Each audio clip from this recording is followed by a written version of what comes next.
family, and technology. Focus on Liberia uncovers and showcases the best of Liberia and shows the world the truth about Liberia. We educate, elevate, and promote all things Liberia. We conduct interviews, panel discussions, debates, and more. Tune in to Focus on Liberia on Facebook and YouTube and be a part of the stories that make up the news. This is Focus on Liberia, and I am Dennis Jah. Hello, and a big welcome to another edition of Tough Talking Thursday. Today, the 22nd day of December 2022. Today, we're going to discuss the danger of fake credentials and false titles in Liberia. Why is this happening? So some of the questions that we're going to hopefully address is why is this happening? What's the impact of fake credentials and false titles? Why does it happen?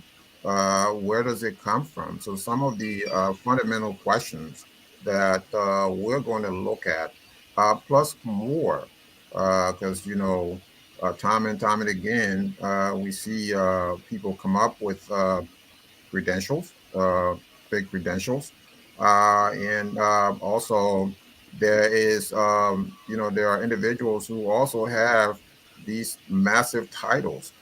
What do they mean for us as a people and society? Today I am your host, sitting in for Dennis Jah, who's off. My name is Mohamed Sherif. With me to discuss all of it, to dissect all of these important questions is Mr. Mansfield Duopu. Mr. Duopu is FOL Global Analyst. Mr. Duopu joins us from Minneapolis, Minnesota. Mr. Duopu, welcome to Tough Talking Thursday. Thank you very much. It's my pleasure to be here. Thank you.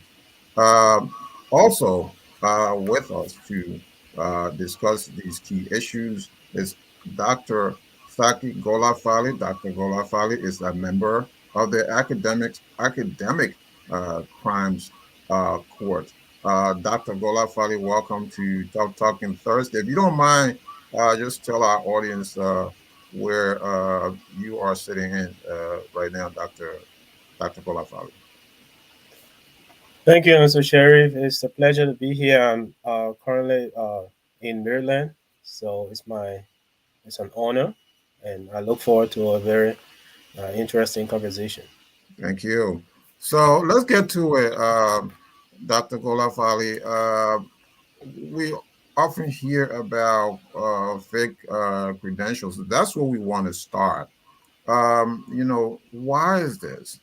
It's somewhat of a nuisance in our society. Every now and then you hear about these things, especially for when officials, people who are to work in government, expected to work in government, nominees, when they go to a confirmation hearing or after they're appointed, and then you hear news that their credential was incorrect. They misrepresented themselves. So where does this come from? Well, thank you, Mr. Sherif. Let me first say that this topic is very significant to our country, and fake credential issue of fake credential is not unique to Liberia, and that it's important that we discuss it. I think it's been long overdue. But first, let's try to understand what a fake credential is, and then we can continue, related discussions. And as someone in academia, I've been in to higher education for more than a decade. So I have encountered the issue of fake credentials. I have heard stories. I have heard investigations. I have heard people being fired. So a fake credential is any academic credential that someone presents that is from an unaccredited institution, or it has been forged, or some kind of criminal intent to represent falsehood by presenting that document. So, and one of the things that uh, we haven't been able to understand why people uh, engage in such act. Of course, it's a billion-dollar industry as it is currently. There are a lot of fake credential or degree mill institutions around the world that coordinate. It's a very big network, and it's a hard thing to tackle. But for Liberia, I think it's something that we have to first have a conversation and see where we're going, what can we do, and what's impact it's having on our society.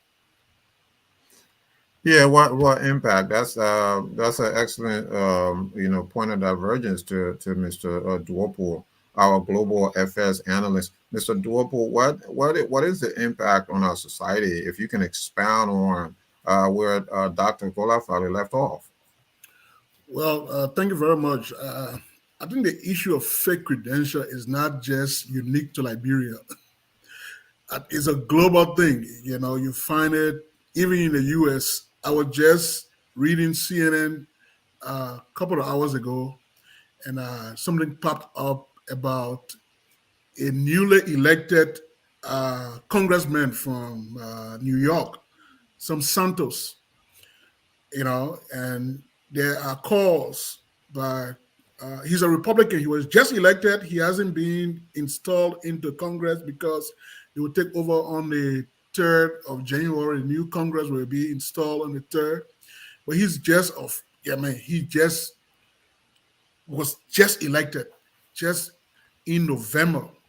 And this guy is being accused. It's in the New York Times and the New York Daily Post that he embellished his credentials, and there are calls for him to be investigated because not just his credentials, but also the federal election, filings. Because before you get in these federal elected offices, there are forms that you have to fill out, your taxes, everything that pertains to you. You got to fill those forms up, and there's a penalty of perjury.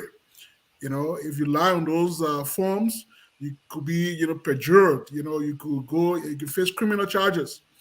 So it's not unique to Liberia. There have been, there was another journalist in the U.S. here a couple of years ago, I think for the same times, who embellished his credential, who was falsifying his writings, copy and pasting, plagiarizing.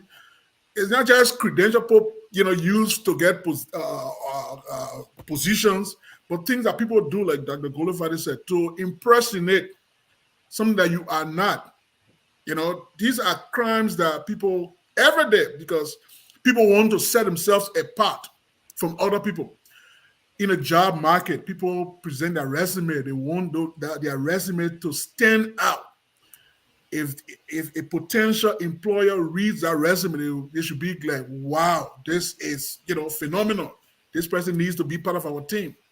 So the whole contest of, jockeying for position, even internally and external, applicants, people fake their credentials. So going back to Liberia, it's widespread, it's commonplace in our country because we don't have the mechanism to really vet those credentials. You find people in high government position of trust, high government positions who, masquerade that they have certain, academic credentials that they don't have. People in the Senate in position of power, even in mid-level management of government. They come and, the country is so gullible. People think when you bring all those, credentials, it kind of makes you, so invincible, and right away people kind of, see you as there's an expert. Yeah. So there's no vetting. There's no actual way that people can go and do the research and say, is the person really, does the person really have this credential they are, purporting to have? So it's not just unique to Liberia. I will say one more time, it's a global thing. It's happening in many, many countries, even in Western democracies. There are people who have been forced to resign from important, parliaments, important government jobs in Europe, America, because of this whole, quest to be somebody who they are not. So it's just a social problem that the world, has grappled with over time. And even in history, there are people who have, faked their credential in terms of even there was this woman I read about, some Edmond. I just forgot her last name. I think her first or last. I just forgot her first name. I think her last name was some Edmond. Okay. This woman, because she wanted to take part in the Civil War, and women were not fighting then.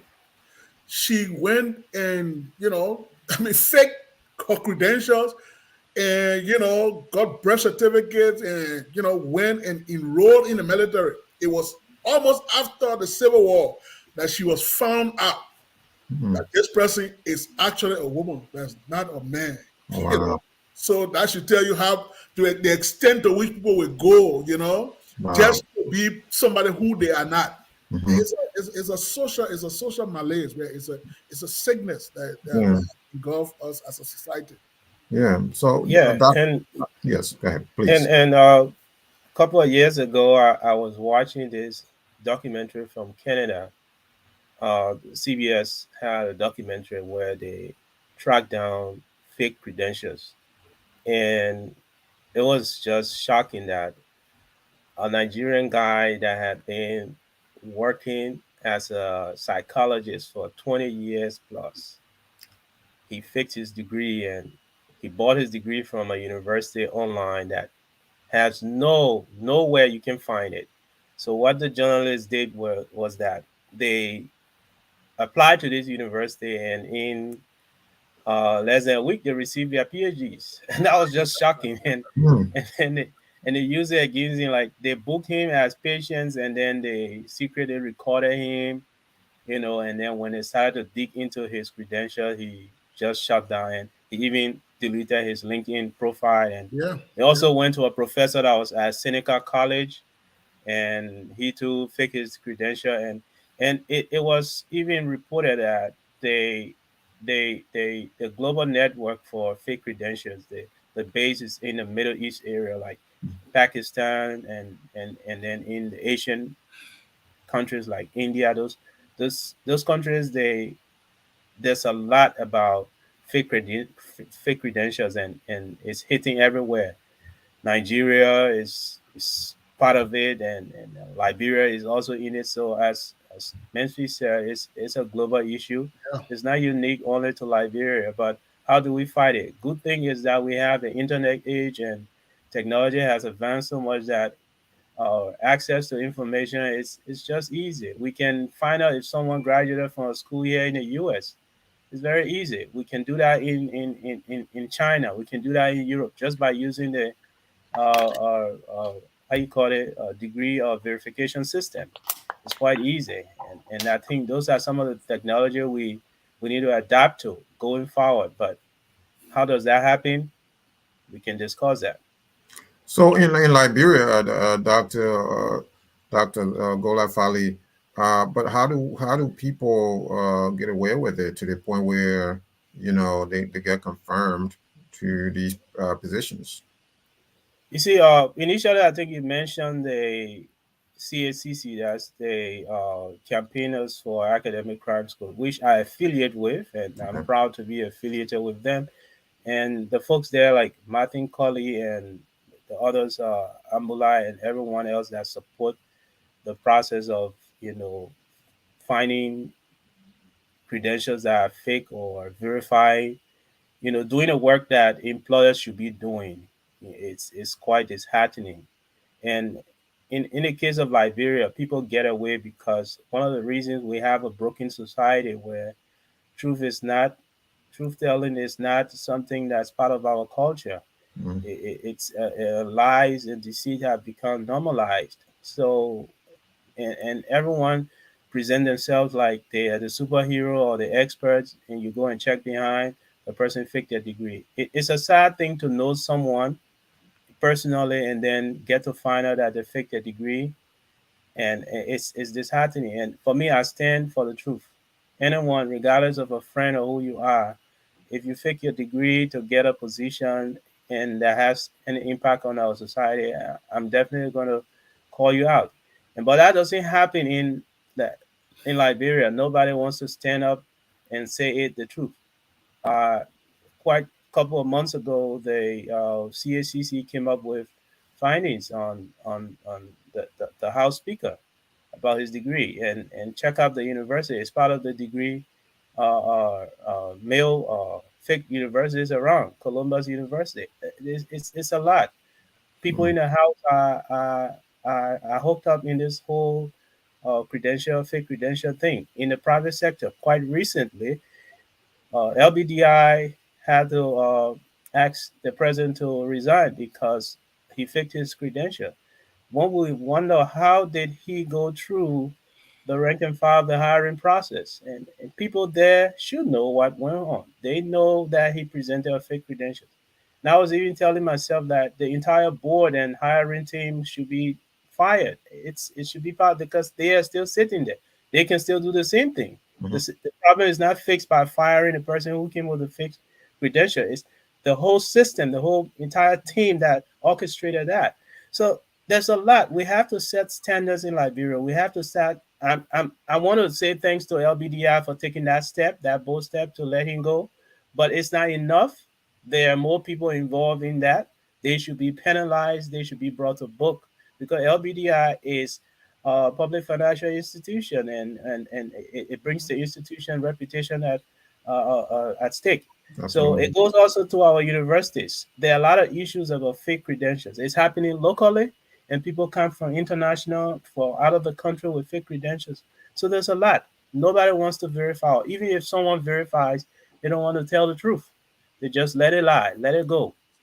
So yeah, we have to stand for the truth and nothing but the truth. And I think that's the way. But technology can help us also, and we need independent institutions to help with the verification process, like the CACC has been doing. I think it helped to even inform the Liberian Senate on how to or whether to confirm or not a nominee. It happened with the airport authority. The guy who came from the Pennsylvania here and went with a fake degree and fake credential. It didn't help him. It happened with the lady who was appointed to Maritime, and I think the CACC has been doing very well to help people make decisions wisely, especially with people coming with fake credentials. Real quickly, before I go to Mr. Duopu, you indicated this is a big business globally. Do we have some numbers? Do we have any idea of the magnitude of this business in terms of numbers?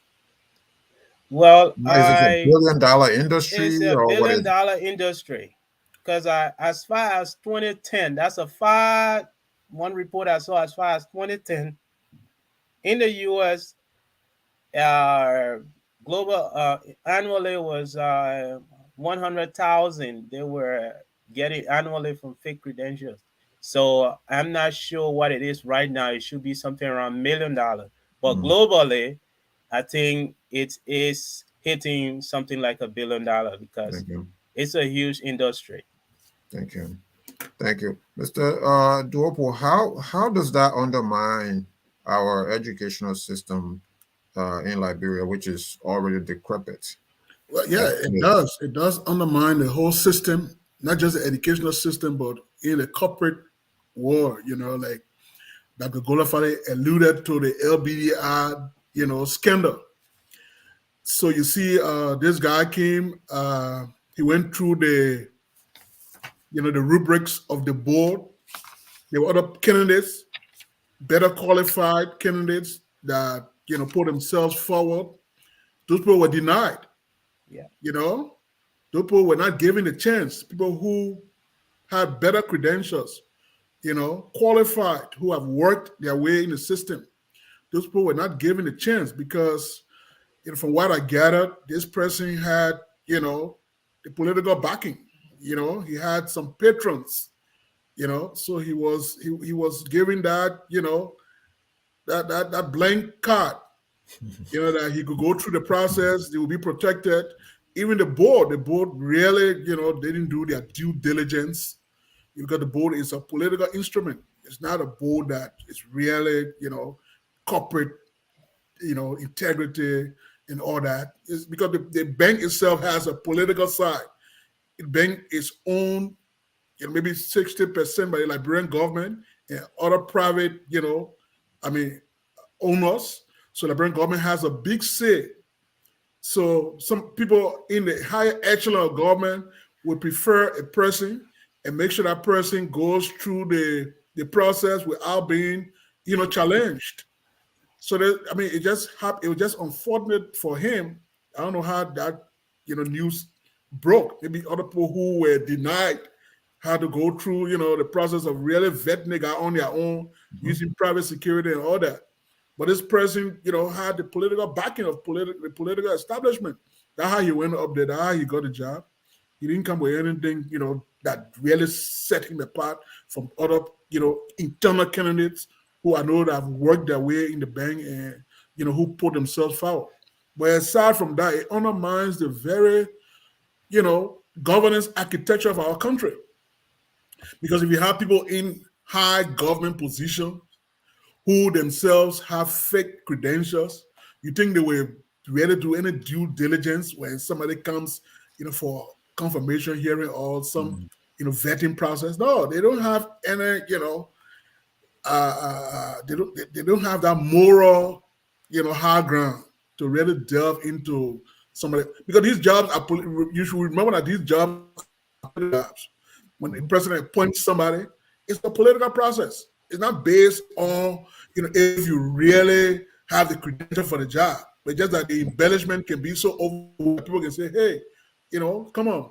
If you came with a high school paper and the president appointed you, yeah, it's based on his prerogative to appoint anybody.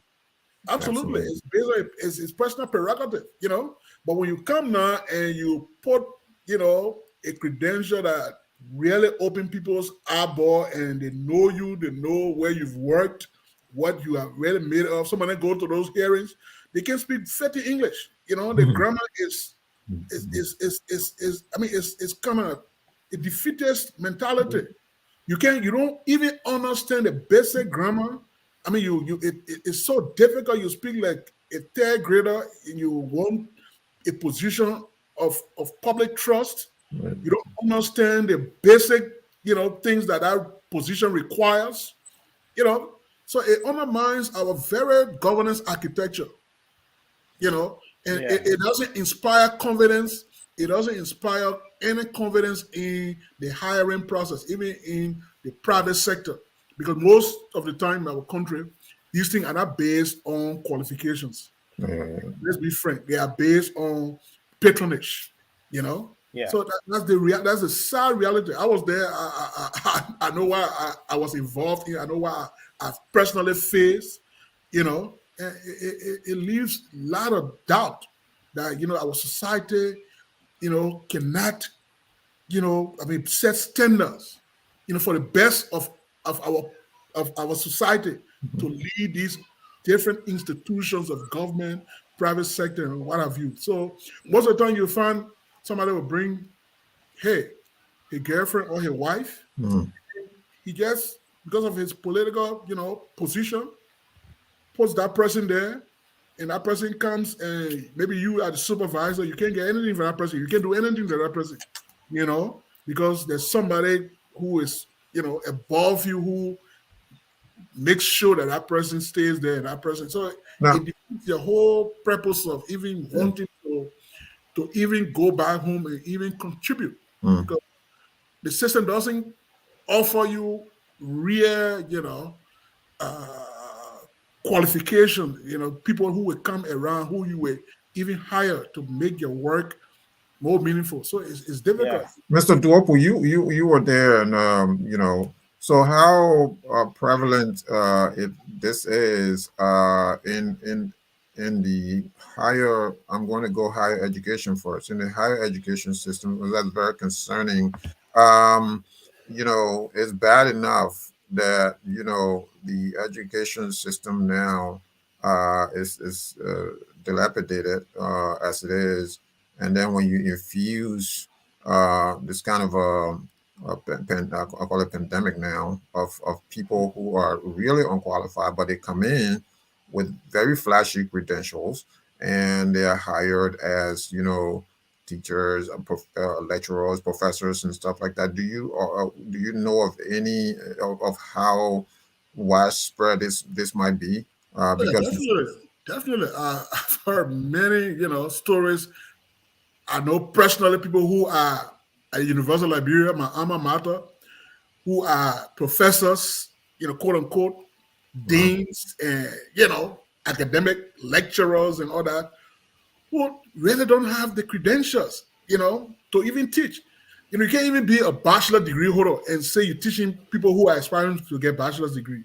That itself is a big no-no. People come and the university itself is not doing anything to really vet people who they give professorship and teaching jobs. The system is not grounded in terms of real due diligence. The academic affairs office should be doing all these vetting and making sure that people who are hired as assistant professors, associate, even professors, have the qualification, have the academic credential to teach. So it's not at a university. It's not. I see it. I did associate with the university when I went to Liberia 2008. I see people who I know they don't have that.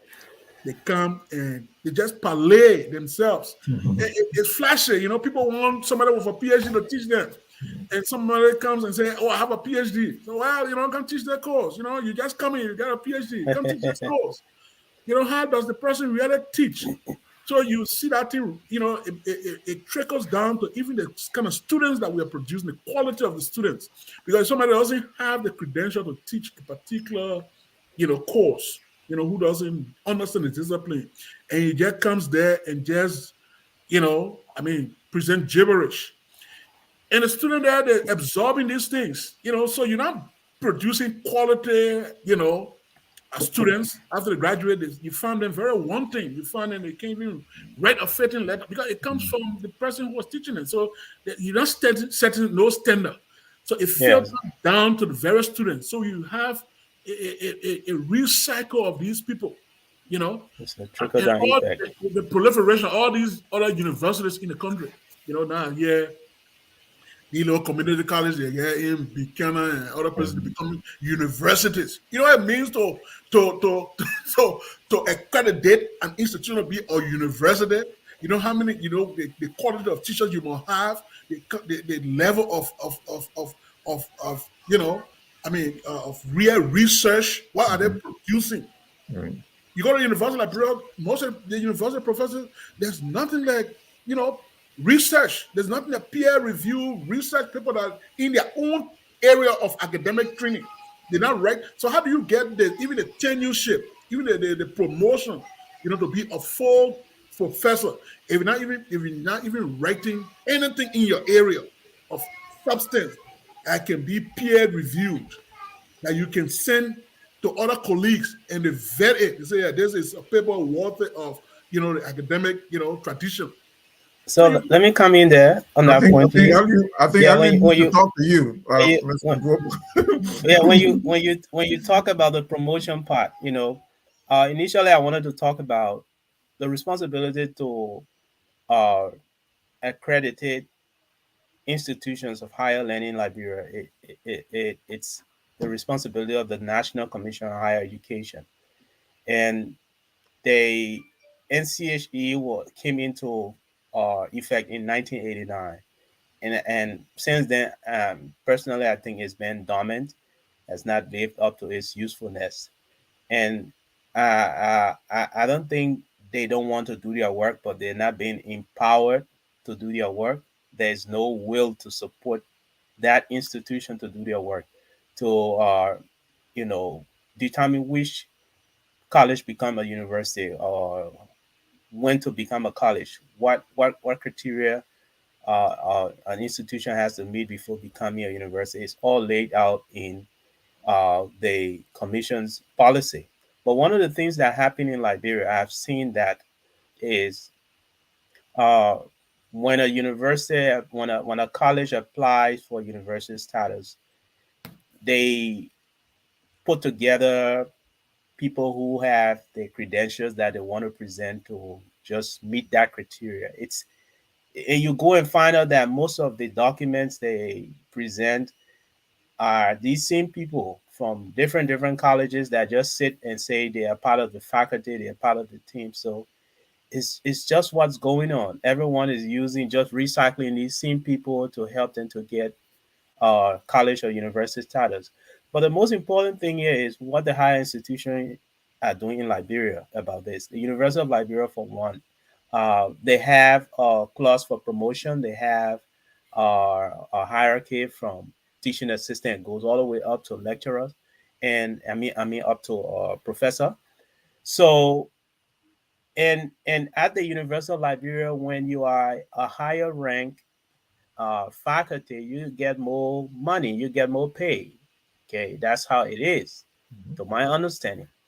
And people are fighting to get promoted for the salary to increase. You know, an assistant professor, associate professor, professor. You go check behind these people, they don't meet an inch of the requirement. In the same university, when you read a policy on why someone should be, what does it take for someone to be an assistant professor? They don't meet the requirement. And then one of the things I see a lot of people doing that are to help them get promoted is they are publishing. But then what are they publishing? Right? As you said, peer review. They're publishing in these how you call it? What's the name? Journals. These there's a name for these kind of journals that don't, they're not standard journals. They just publish in these journals from the Asian journals, and the name will come to me on mind. I'm still thinking about it, but they publish these papers that are not peer reviewed. Peer review papers should be reviewed by experts, people in your field that have, experience before your paper is published. And there are journals, scientific journals, different type of journals that people publish in. But the proliferation of journals around the world are still thinking about this name. But it enables people to just go and publish anything, any trash, and then they use it and say they have met the requirement to be promoted. So all that's a part of faking the process. You are not doing it sincerely. You are getting it through, some crook way. And regarding their academic credentials, quite recently, it's been like over a year when the CACC started to investigate some faculty members at the University of Liberia. And it came up that the dean of the science college got caught in it. He faked his degree. And sadly, he still teaches at the University of Liberia. That's some of the things we need to continue to talk about. Nobody wants to take action. He left his position, as I learned, and he still teaches. And there are other people who were called out for fake degrees. And think about it. When someone fakes their degree, they show a false degree and get promoted. They are doing a job, they're having impact on the society. They deny other people who are qualified to play that role correctly. And once those people are in the system, they do not want to see knowledgeable people in their environment. They do not want to see skilled people. They just keep the system the way they want it to be. They just be on top. And anyone who comes with a brilliant idea on how to make things function and work, they're going to kick it aside. So they fight you. So we have many of these people in the system, and they are so united. They group together. They challenge you. If you come up and say this person degree or credential looks fake, they come up and defend the person. You can see that from some of the Facebook comments. When Martin Colley publishes some of his findings, you can see that people come in defense of them. So it's something that it's not that we don't have. It's not only because we don't have the technology to, know people to do background check, but people are knowledgeable about faking credentials, and they don't say anything. They're comfortable with it. That's the hurtful part about it. If people were taking action, they would know that, okay, yes, they're doing something, but the support is not there. They need the technology to, do credential evaluation to check with the schools, but they're not doing anything. Think about someone who faked his degree, say he has a PhD, and he was given a dean position. He resigned, but that person still teaches at the School of Pharmacy. Isn't that at the School of Pharmacy, the University of Liberia? I want to use this medium, and it's an opportunity to tell the president of the University of Liberia. He's a Methodist reverend. You know, the University of Liberia has a strong connection to the Methodist Church, and let him use Reverend Dr. Julius Julucon Nelson Jr. This is a message to you. Take leadership in your hand. Get out people with fake credentials. It is a bad reflection on the University of Liberia. And not only for people to resign, but people have to what? Bear the penalty of faking their credentials. There are more to come. Let me give you the chance to talk. So, how far? Thank you. So, how far back, Mr. Duopu, can we go? Because it's not, from what you said and Dr. Golafale has laid out, this is not it doesn't seem to be like it's a recent phenomenon. So, how far back in our past can we go to look at this kind of thing? It's a social problem. I think it just has come to the fore because of the proliferation of these fake degrees, and people, because of technology now, and people are more, things are more open. You can't just say you graduated from a particular university. You can be it can be found out if you actually graduated from there, because these things, most of the universities are really, standardized. They have their records. You can go there and, through a freedom of information, you can access any record of anybody, who actually went to that university. I went to the University of Minnesota, the Humphrey School of Public Policy. You can go there right now. You can just put my name in. Even my ID number will come up. So it's just because of the proliferation of, these fake degrees now, you find even, these substandard schools they call university now are even conferring PhDs. Can you imagine? You don't grant PhD, but you're conferring it on people. Yeah. How can you confer a degree that you don't grant? It's counterintuitive. So even the higher education, people that Dr. Golafale talked about should be looking at these things. How can you confer a degree, even honorary, that you don't grant? You gotta be granting a degree to confer. You don't grant a PhD degree. University of this, I don't want to be specific, University of this X. You're not granting PhD. So you're saying that somebody, so you're saying that those who confer these honorary degrees from the university, they shouldn't even be walking around. No, you don't do that. Talking about. I mean, you gotta be, something. Your own morals or your own ethics should tell you that these things that are honorary, given, they are not things that you carry as titles. These are just honorary things that, in certain areas, of literature or what, letters, you don't carry them except the degree you earn. That's why you carry. That's why you put on yourself, because it's earned. It's not what you that's conferred on you honorarily. I see most people in Liberia now, the doctor this, the doctor that, and they put it on themselves. They write their name and they put doctor, something that you did not earn in an academic tradition, but it was conferred on you. These are just, things that our society got to really look at.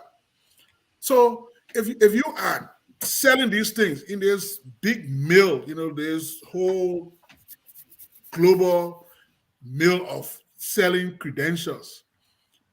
I've heard about somebody who claimed to be a medical doctor who was on the operating table, operating a patient who didn't have a medical degree.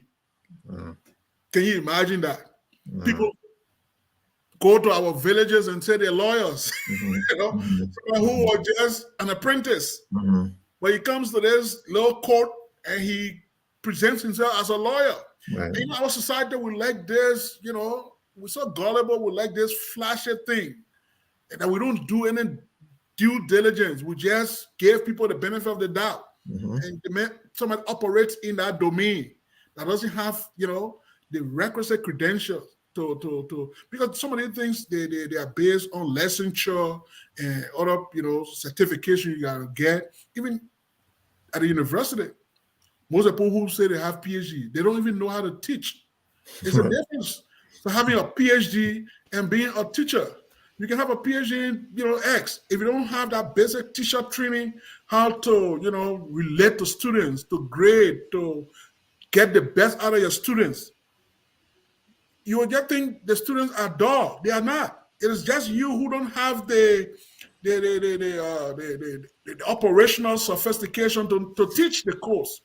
You know, so you come and you just use big words and you talk above them because there's no real, you know, review after the semester ends. What to do here in the States, where you can do a review of your professor, and based on that grading, the student gave the professor, if it can either affect your tenureship and all that. You know, so the student too should have a say in this person who is teaching. Right. You don't have this person come the entire semester they just teach, and how do you vet this person? Is the person really teaching? Are you really getting what this person is teaching?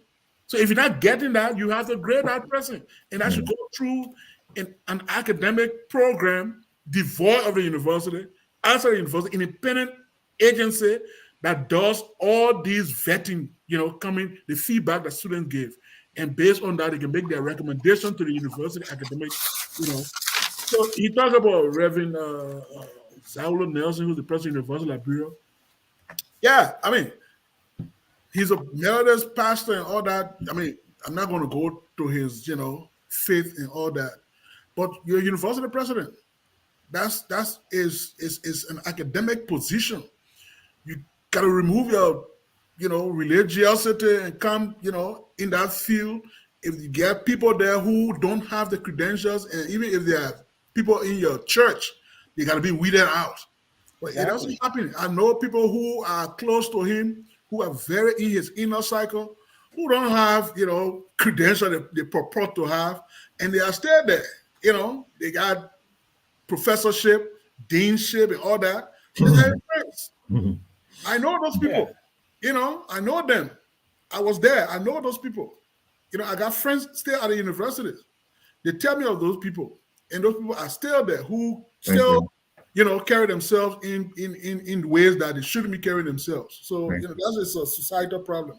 Thank you. Viewers, if you're just one second, Dr. Golafale. Viewers, if you're just joining us, this is Tough Talking Thursday. We're discussing the danger of fake credentials and false titles in the Liberian society. With me to discuss this very important topic is Dr. Saki Golafale and Mr. Mansfield Duopu. Dr. Golafale. So, Mr. Duopu mentioned, conferring degrees. Conferring degrees. I'm learning. So, one thing I said last time is that on the show, and I mean it. A lot of time I come on here, I learn, and he did say that. If you can't even grant, then how can you confer? Well, when I was at the U of L, University of Liberia, or LU, as we correctly say it, the university confer degrees on President Babangida of Nigeria, and a doctor was conferred on the Romanian president Nicolae Ceausescu, and I believe Elena Ceausescu, his wife, I believe, was conferred a degree as well, if I'm not mistaken. But I'm definitely sure. I'm not sure about Elena, but I'm definitely sure it's something that I follow. A degree was conferred on Nicolae Ceausescu of Romania during the latter days of the Dole era. So were those inappropriate? Do you agree with that? Well, I wouldn't say yes or no uh, until I get to understand what policies guide the decisions that are made to confer degrees on people, especially degrees that an institution does not offer. And I know around the U.S. here, people are, degrees are conferred on people based on their service to community, their work, and so forth. But they don't majority of them don't carry those degrees as Mm. doctor this or doctor that, like it is in our in our society. But I think we want to be more educated about that, how it works, or whether an institution needs to be offering a degree before they confer a degree. We've been seeing that as a tradition, and the presidents of Liberia that have come and gone and get honorary doctorate degrees, and the list goes on and on. And a lot of our colleges in Liberia and universities have conferred degree. I think we need to look into that more beyond this, and I would like to be educated about that. Okay. And but what I wanted to say was that regarding the University of Liberia, and especially the issue of promotion is there was this word I was fighting against. It's predatory journals. A lot of our faculty publish in these predatory journals that are not recognized. They are paid for published journals, and they use those as part of their academic uh, portfolio to get promotion. It's criminal. In academia, that is criminal. You cannot uh, publish. And if you look at the policy regarding promotion of the University of Liberia, it says peer-reviewed journal, reputable journals, not just any journal. But again, who's checking, who's evaluating, who's making sure that people don't find their way through these cracks and get promotion. So the issue of promotion is very very uh is all around the universe. Everyone wants to get promoted, but what is based on merit is a thing to look into. So yeah, that's one of the issues at the University of Liberia. So, and you have people who have fake credentials. There are a lot of them that I personally know. We know them, and these people sit in higher positions. They prevent any progress because if that university comes if that university becomes a top university, there are a lot of issues that are required for a university to be top. Their evaluation system, their examination system, their faculty credentials, their qualification. You have to vet them. You have to make sure that uh, your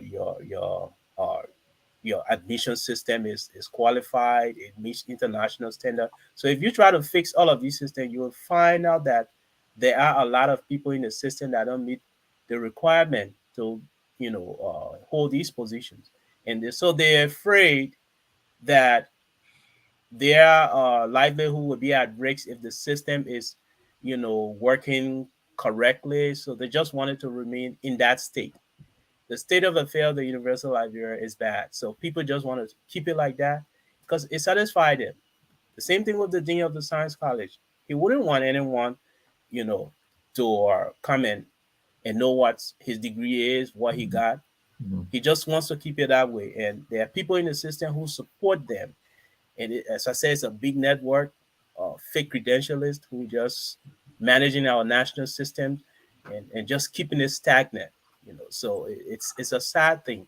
But going forward, I think we have to be discussing ways we can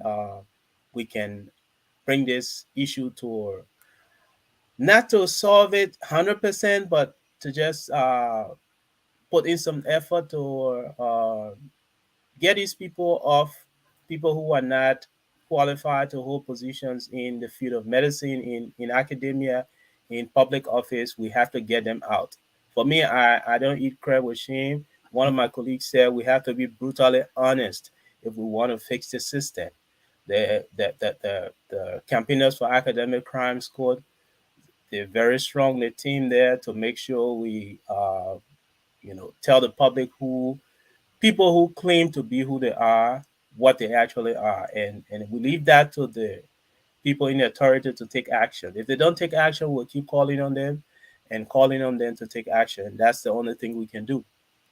Yeah, this is Duopu. The proliferation of degree granting colleges and universities is really on the rise. It looks like it's I think it's a money making thing. I really do think that.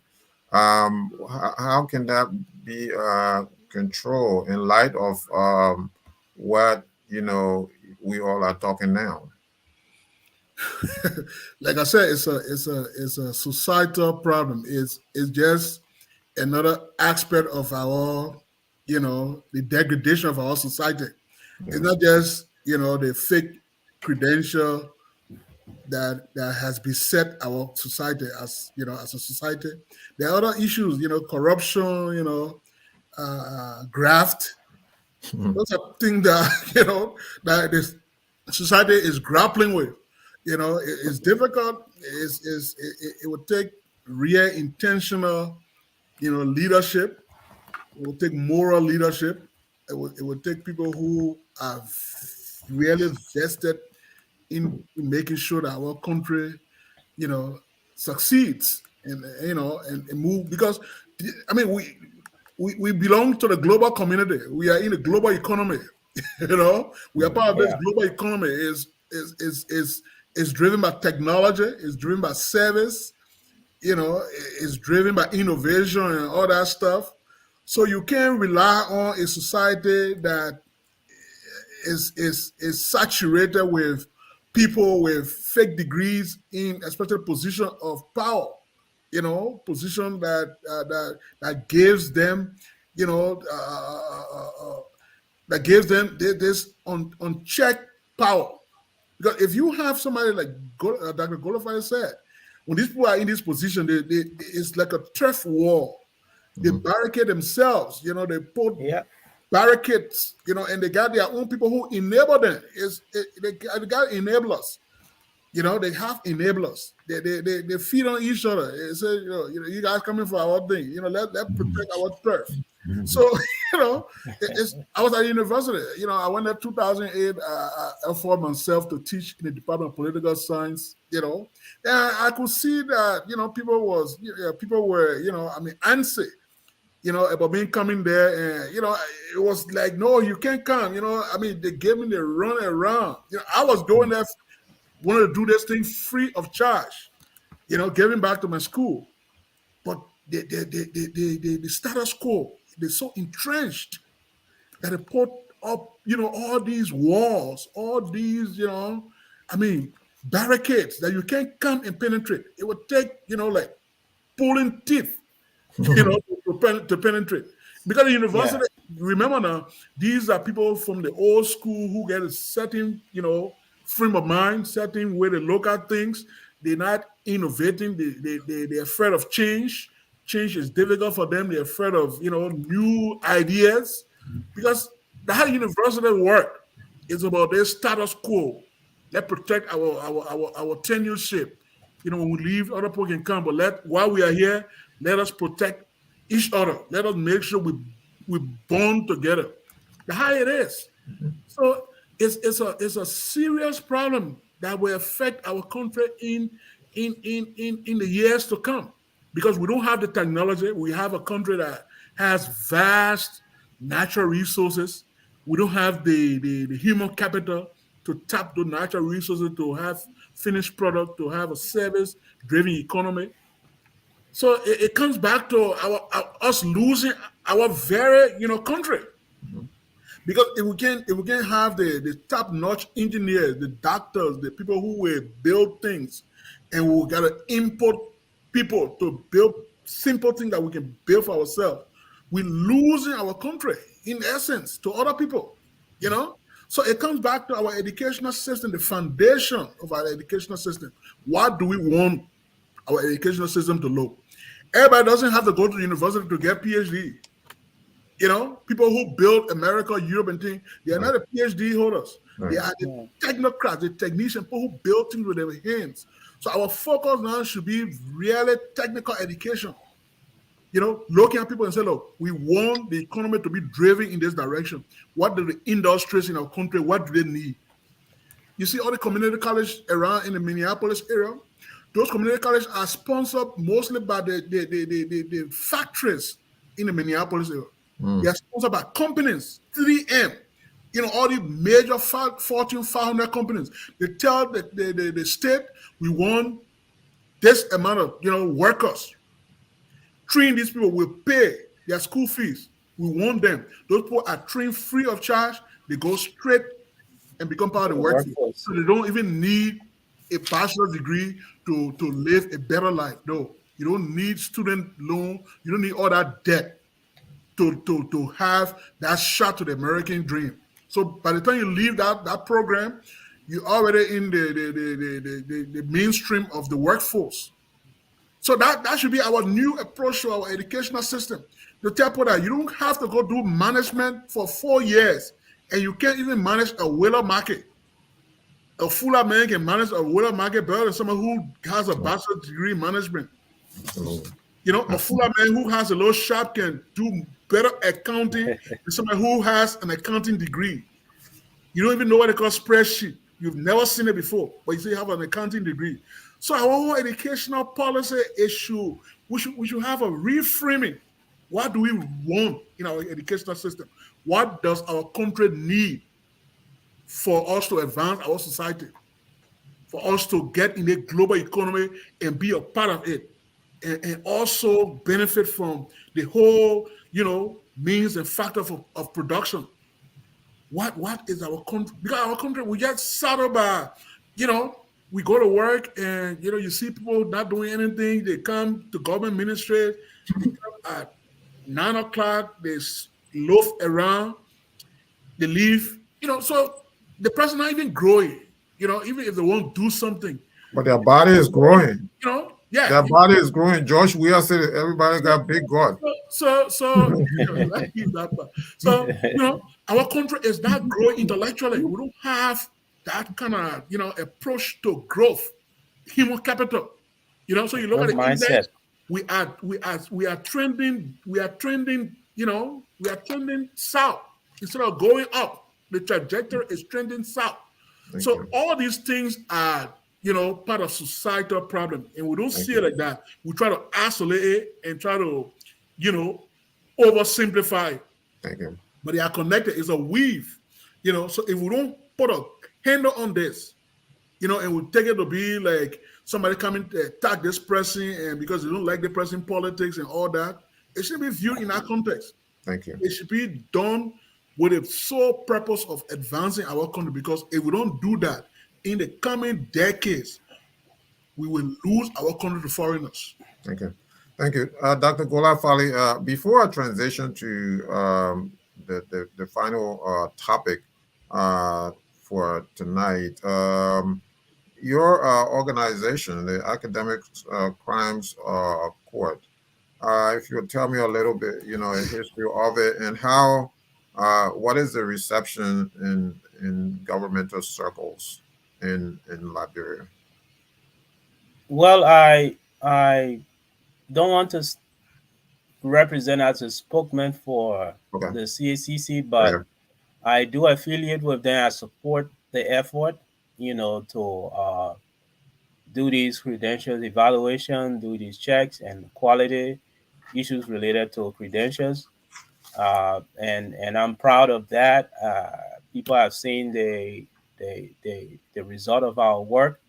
I mean, we sit behind the scene to support these young folks. I know there is a political side of it, you know, especially with other parties involved, their affiliation. So, you know, people get off their seat when they see the CSCC post when it comes from Martin Colley, and it represents our voices, the silent voices of so many Liberians that cannot speak it out. They know, they come to us, they tell us, please check this person, and it comes out that yes, the person faked their degree. So even a case of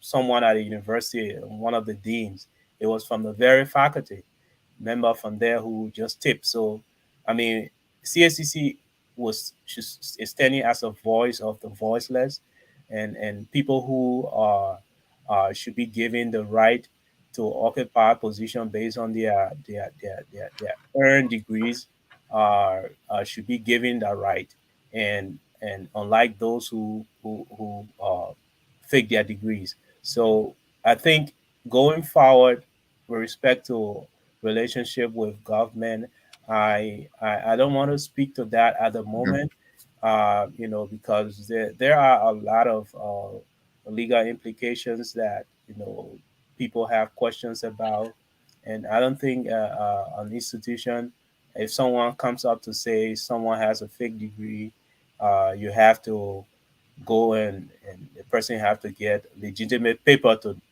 before speaking. Yeah. Quite recently, some 5 years ago, high school students in Kansas raised concern about their new principal who came with a high profile. And they went and checked out the university that she graduated from was fake. And they went on the news and it became an issue. She had to resign and some actions were taken.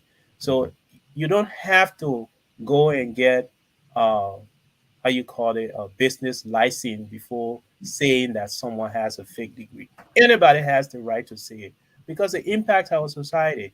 Take for example, I know of a fake medical doctor in Liberia, but we'll come to that point where we'll be touching the health sector, and he's been in the system for over 20 years, right? And if you ask him for his medical degree, he can't show it to you. He doesn't have it. He faked it. Went to medical school and dropped out. We have a lot of these people in the system that are quietly working, their way and making their life, but we don't know. And these people are having impact in the society. What if he's not treating someone the right way? He doesn't have the requisite training to give a treatment, but he's studying to be a medical doctor, an expert. So there's a whole lot, and I think Mr. Duopu touched on a lot of things that's wrong with our society, Yeah. and that they're interconnected. This whole corruption, it's so connected that it's complex to solve it because these people who are involved in this thing, they're so strong together. They support each other. They are the key enablers of this whole degree faking and corruption. So it's a hard thing to get them out, but if we don't speak about it, if we don't suggest ways we can get out of it, keep shaming them. That's what we'll continue to do. Shame them, call them out in public. And because authorities, people in authority don't want to take action, we'll continue to shame them. Thank That's you. what we continue to do. Thank you. Now, with the remaining time that we have, we'll hopefully have callers and so on and so forth. But I was curious because everything is pointing towards leadership, right? So we're talking about leadership. We talk about, why is this happening? Can I say something quick? But the type, yes. Yeah, it's one thing I wanted to say, and when we're talking about how these people have impact on public decision making, a very key example, uh, a deputy minister of finance, uh, his name is out there. Samara Wolokoli has a fake PhD, but he's an accountant. He said he got his PhD in forensic and something accounting. The university he got it from his fake university, right? That's just one situation of someone who sits over our national decision making. He has a fake PhD, and that's something is known. They know about it, but nobody wants to do anything. He goes around calling and says he's a doctor. He's not a doctor. Charisma University is fake. We have Atlantic International University. It's another fake university. People go there quite recently. Uh, Rockefeller from LBDI, one of the candidates that was shortlisted for that president position, LBDI. when he got to know that AIU is fake, he wrote out and associated himself with it. He said, I don't want to be associated with AIU. I gave out my PhD. I don't want it anymore. So that's what we need. If that man can stand up and say, having done my own research and check that this PhD I got is fake, oh, I'm sorry. He apologized, and that's how it should be. But people just want to stand up strong because of their political connection and think they can just lie their way through every time and just keep the society stagnant. That's very important. We have to keep shaming these people. If we don't shame them, society will just, will just let them continue to survive. Call their name continuously, and we'll see they will one day come up and say, "My people, I'm sorry. This degree is fake." Thank you. Yeah. Thank you. So at the top of the show, Mr. Duopu, you mentioned, and this is our final topic on this discussion. That this is not just, something limited to Liberia. So something that I want to get into now is that we're talking about, we talk about fake credentials and titles. So titles have been something in Liberia for a long time. When you hear Dr. William V.S. Tupman, this guy was eloquent, right? So you go back and listen to, even up to this day, you listen to speeches. One of the most eloquent. William R. Tolbert, very eloquent. So one of the shows we talk about, presidents, right? They set the pace, right? So I'm wondering if those guys who had degrees conferred on them and they carried the degrees with them, I'm wondering if there was, if this is part of the reason why, other leaders after them think that, hey, I'm going to carry this. I'm going to carry myself as a PhD as well. So you had, Dr. Tupman, Dr. Tolbert, Dr. Doe, CIC Dr. Doe. You had, I don't think Ellen did that, but you had Dr. Weir, and so Dr. Taylor. You have Chief Dr. Joel Howard Taylor. So where do all these? So do you agree with me that this was that trend was set, back in the 40s, 50s? Yeah, I guess, and the society, was not sophisticated, and it's still not, sophisticated to the extent where we can put some checks to these things. So we have a very gullible society that believes once you become president, you are seen as, some deity. So people want to give you titles, and not just academic titles, but other traditional titles too, because you heard about the dark banners of the world, the Tano, and Bekugbe.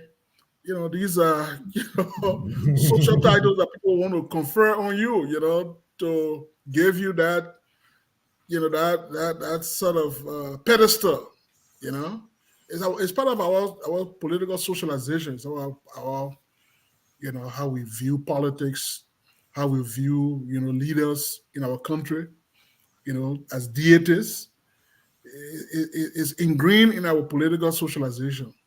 And so these things that you've talked about since the foundation of the country, it has manifested itself over almost 100 years. Let me just jump in for a second. It's not a bad thing, right? To be conferred, to be endeared by your people, right? Really is not a bad thing. But I'm just curious now. Like, should we even carry these titles? Okay, so Mr. Duopu is the next president of the Republic of Liberia. Yeah, seriously, but you go somewhere now. And then you're doing all of this for, say, Grand Bassa County, and the university ambassador says, oh, Mr. Mansfield Duopu, from this day forward, this university, with all rights and privileges pertaining thereto, you have been conferred the degree of Doctor of Honoris Causa in law, and all of that's good stuff, right? And then they Yeah, but confer. there's a Latin But phrase that do says you- there's a Latin phrase that says "nemo quod non habet." You cannot give what you don't have. Yeah, but should you You now? know, Should you so be carrying this around? it depends on your personal ethics. You know, it depends on your personal ethics. There have been, U.S. presidents who have been conferred degrees on. I mean, they didn't walk around with those Right. things. I don't carry that. I mean, they don't carry that.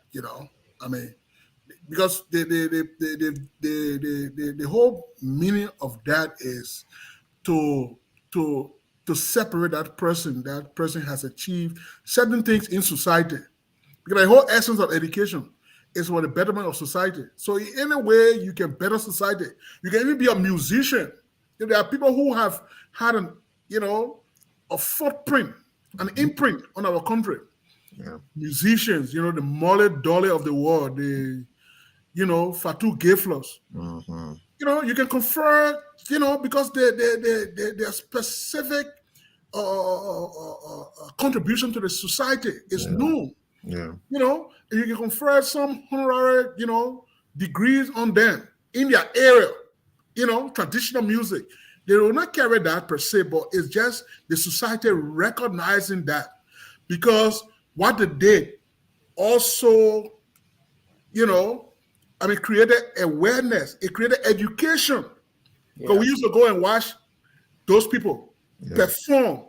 It's part of our social mosaic, and the contribution they've made to our society is so palpable, So those people, we don't confer things on those people though, but only the political elites, the political machine. Yeah. It's all because of our political socialization. There have been a lot of people who have made enormous contribution to that country, to that nation state, but we don't see it. We don't recognize them, because we think that those things are kind of they're mundane. They are not things that you recognize, but only the political establishment. So you talk about Turnbull, Dole, coming down the line, and the current president having degrees conferred on them. Those are good things. It's not a bad thing in itself. But maybe the motivation behind it, maybe from the institutions, the financial wherewithal, the recognition they will get to, the little envelope and all that. So that is the president. The other minister of government they call, managing director. And so as of today, some university, some little thing they get in Pinsville around Wood Camp. I think they only teach the Bible, but they confer a PhD on somebody. And the person was with that title. Can you imagine that? So it goes back to that Latin phrase, "Nemo quod non habet." You cannot give what you don't have. Yeah, I agree. I agree with you. It's purely been. It's a political thing now. We've seen it from president to president, and then people in the communities that don't deserve. They are deserving people in our communities, as Mansfield rightly said, musicians and people in sports. They deserve honors.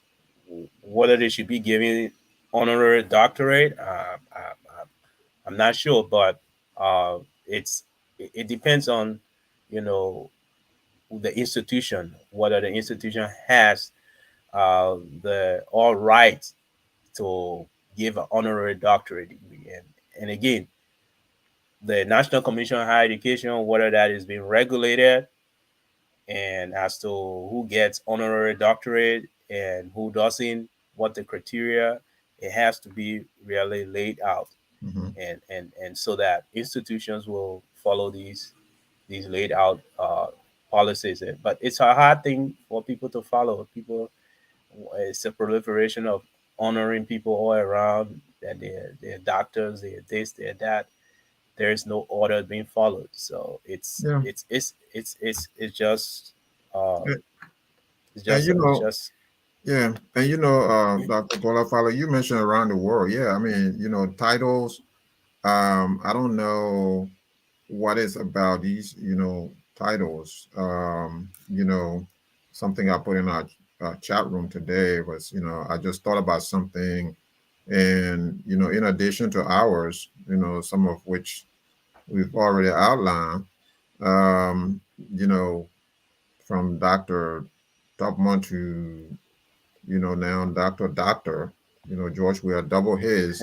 And then you have, and you have people like Mabutu Sese Seko, besides his name being Mabutu Sese Seko Kukugbandu Wazabanga, they call him the founding father, right?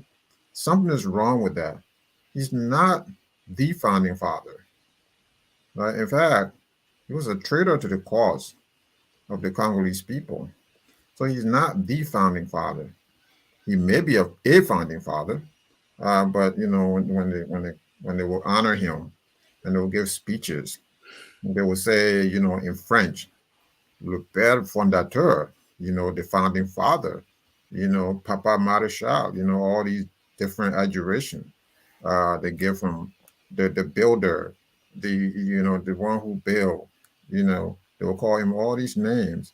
And there was and this is something I watched, the documentary that I watched, his former Minister of Information, they state that Mobutu actually demanded these things, that they be said, in newscasts and stuff like that, right? And then it was the same thing in Malawi.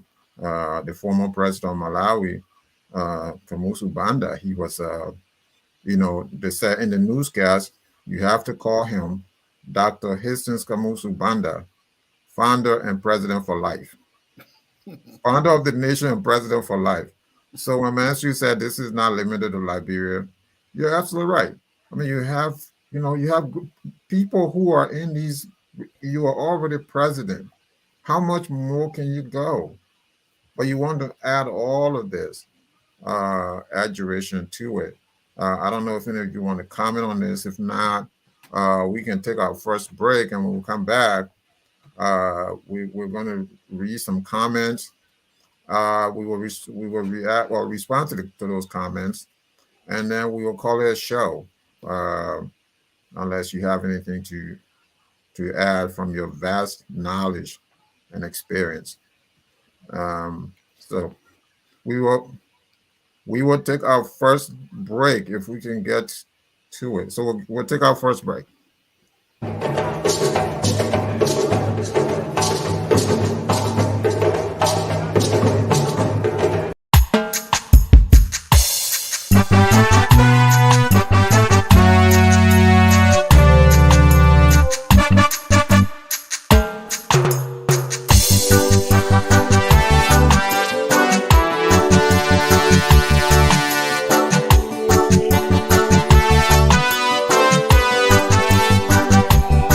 Manyoko so we ya son na namu Tia gbani ba to we to money o ya do mo si afie ya o Amo manyoko so we ya son ben mu o ya Tia gbani ba to we to money o ya do mo si afie ya o Tia se pa yanju o kiye se pa yanju o Sapayanju ka o ma si apayanju o so si olele.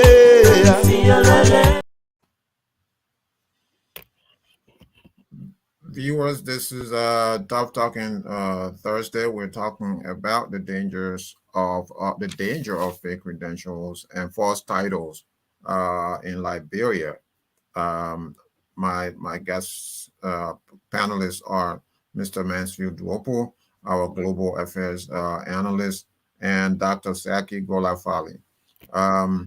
So we're going to read some comments once they become available, and then we'll respond to comments. Andrew Don said, "We are doctor is quadruple doctor. We are from Zion, CUC, UL, and UMU. I didn't know it was triple. George Galapai, wow, fake medical doctors need to be exposed now. They are putting people's lives at risk. Henrietta Morgan said, thank you guys for weeding those fake credentials. This will help our society a lot, and people will sincerely earn their degrees. Let's hope. John Maulo, they have to start with the president. Hashim Fambole, some of the ministers in those positions don't even know what they're doing in Liberia. They just have the big positions. Hashim also said, even in the George Weah government, there are a lot of those guys that have fake credentials. George Golafale, who's going to take action? Some of the policymakers have fake credentials. Emmanuel Jackson said, the problem with Liberia's higher education class, most of liberal arts education, not really beneficial, beneficial, I guess you meant, for a developing country, very elusive. Yeah, that's arguable, really. I mean, it's a lot of liberal arts for sure. Priscilla Meyer said VP Taylor has fake credentials. Hashim said Gabby Powell, the government in Liberia is very corrupt. So somebody put their lives on the line to bring investors in Liberia. Gabby also said, how many elite Liberians in diaspora are seeking investors in the diaspora to partner with and bring investment into the nation? How helpful are discussions on the talk shows on social media to mother Liberia? Andrew Dunn said, they fake their credentials knowingly because Liberia is gullible, something you mentioned, Mr. Duopu, and lazy society. Where people don't go after serious issues. Liberia in the Philippines. George Weah himself doesn't earn his degree. Abraham Dwally said that speaks to the reality that our systems are faulty and lacks the integrity thereof, which are expected to uphold requisite standards. Sam Wallow, there's a recently elected Republican in U.S. Congressman November midterm election who is currently under investigation for lying about his academic credentials. He's ultimately going to lose his seat. I think Golafale talked about that. Andrew Dunn said, yeah, his name is George Santos of New York City, New York, lie on his CV, and he's under pressure to not even think about taking his seat. We're going to read a couple of more comments, if there are any.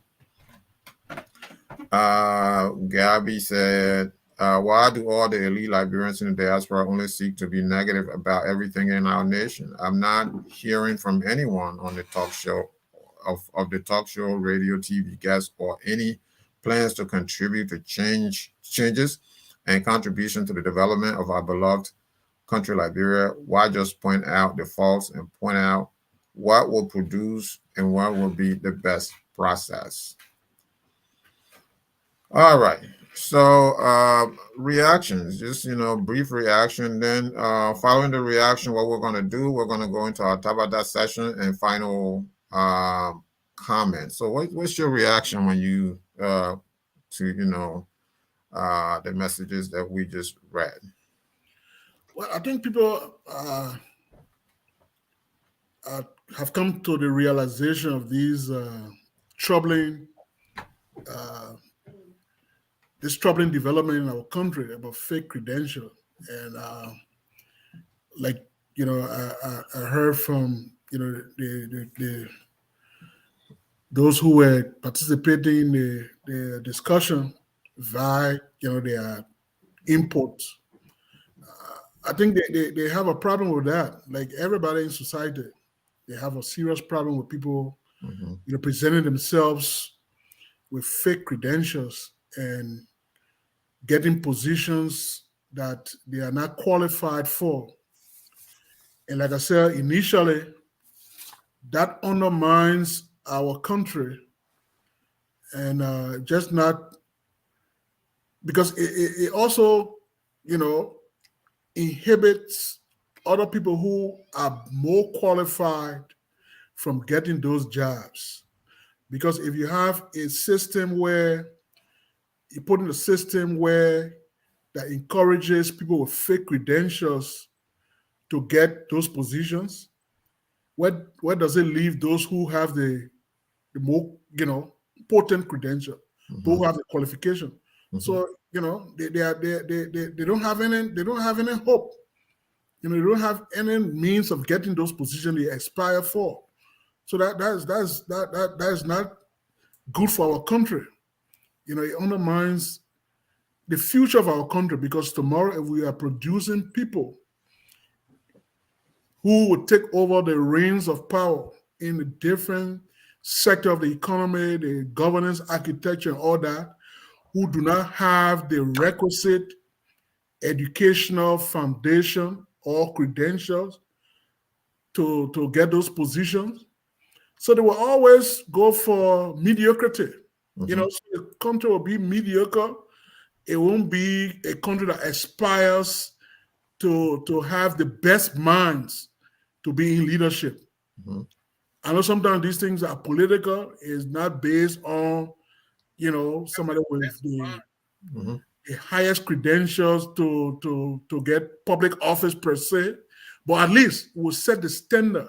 That, hey, you must have attained certain degree of education, certain level of education to be in specific area, of leadership, especially technical leadership, like say the airport or the National Port Authority. Those are, technical education you must have, because when you're speaking a language to your colleagues, your colleagues internationally, they will know that you have, some modicum of education in that area.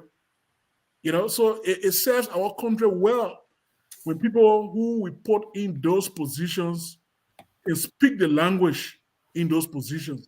They can have that modicum of education that they can relate to their colleagues, internally and externally. So it helps our country. So I think the viewers or listeners, they are also, they're also angry that people who are not qualified for certain positions are in those positions because of political patronage. It all has to be enabled by other people. These things don't happen in a vacuum. They have their enablers. People will make sure they grease the wheels. They make sure they protect you to get those jobs that you're not qualified for, because you are, they are your patrons. They make sure that you get those jobs. So it undermines the whole system. So those who burn the candles, who discipline themselves, study, get their education, go through the testing process, come out with flying colors, and they can't get those jobs that other people get. So it creates that defeatist mentality that you're not, you're not, they're better than you, but in reality they are not. So then people just stop learning. They say, well, we'll cut corners, we'll go through the back doors. Just how other people are going through the back doors and getting this position, we'll go through the back doors, we'll do anything, to get there, because we want to be set aside. So that whole process where people are jockeying over jobs, opportunities, you find that people will always find a way either to go to, there's a place on, I think, Center Street, they call the Twin Tower or somewhere. That place on Center Street that manufactures document? The World Trade Center. You haven't heard about the World Trade Center on Center Street in Monrovia? No. You can find any document there. You can even find U.S. tax document at the World Trade Center. Wow. On Center Street. You can find Harvard University degree there. Any university in the world that you want to, purport yourself of graduating from, you can find that paper right there with the stamp. So you see, it's a syndicate. It's a big business. It's $1 billion industry that goes beyond Liberia. It's not just unique to Liberia. is a global network, almost like the drug trade. Mm. You know, they got people from Nigeria, Pakistan, India, who fake their credential. They come to Western Europe, they come to America, go to Canada and other places, come as doctors, pharmacists, and they dispense medication. They diagnose people. People go on operating table. They cut people off. They don't have the credential. And after they are found out, it is late. Some of the people are dead. Some of the people have lifetime injuries. You know? So these things, it affects society. I'm not saying that everybody should have the PhD. That's not, because the whole educational pedagogy has changed. Educational is about broadening your knowledge. It's not about deepening it. It's about learning things that will benefit society. If you look at Japan, Sweden, those Scandinavian countries, those countries were built by people who don't have the PhD. Right. People who have technical education. That's why when you have the Lamco company, the bone mines of the world, those people who were there, who were building, the shipping industry and other people, they didn't have the PhD. They had technical education. If you come to Minneapolis now, there's a school called Donwood. Most of the people who used to come from Lamco, they used to come to Minneapolis at their school. They learn machinery. They learn all the technical skills that they take back. The other people learn from them. So you're building an entire workforce. That's the whole mantra is about the development of the country. To your point, right? I know a roofer that I talked to 2 years ago.